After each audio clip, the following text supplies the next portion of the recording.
மதுரை சித்திரத்திருவிழா 2025.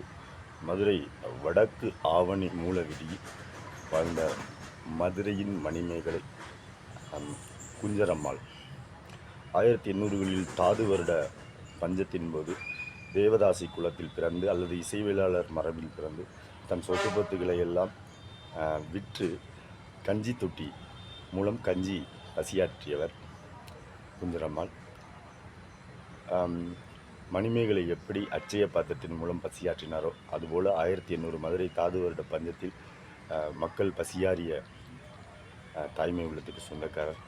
பசியாத வயிறும் கிளியாத ஆடையும் நோய் நொடி இல்லாத வாழ்க்கையும் தான் மனித வாழ்க்கையில் தெய்வ சங்கல்பத்திற்குரியது விஷயம் என வாழையடி வாழையாக எல்லோருடைய குலமும் தலைத்து செலுத்தியிருக்க மதுரை வடக்காவணி நீல வீதி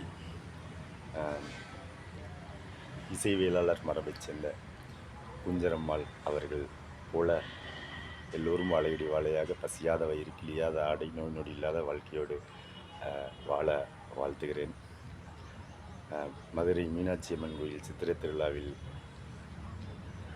குஞ்சரம்மாவின் கதையை வாழையடி வாழையாக செவி வழியாக கேட்டிருக்கிறோம். அப்பத்தாக்களும் அம்மாச்சிகளும் சொல்லி ஒரு தனி மனிதி கஞ்சி தொட்டி என்றாலே உலகிற்கே முன்னோடியானவர் இவர் மட்டும்தான்.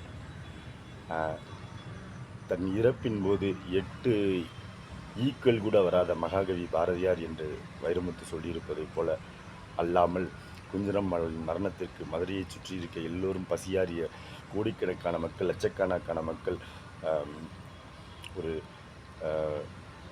தேவதாசி குலத்தை சேர்ந்த அல்லது இசை வேளாளர் மரபைச் சேர்ந்த ஒரு மனுஷியின் மரணத்திற்கு லட்சக்கணக்கான மக்கள் கண்ணீர் மல்க அடக்கம் செய்த நல்லடக்கம் செய்த ஒரு நபர் என்றால் உலகில் அது மதுரை வடக்காவணி மீளவீதி கஞ்சி தொட்டி குஞ்சரம்மாள் அவர்கள் எப்படியுமே சேரும். அவர் வழியில் பசியாத வயிறு கிளியாத ஆடை நோய் நொடி இல்லாத வாழ்க்கை சொல்வாக்கு செல்வாக்கோடு வாழையடி வாழையாக எல்லோரும் தலைத்து செலுத்து வாழ வாழ்த்துகிறேன். Feel is that's health covet and rule your owner. Thank you.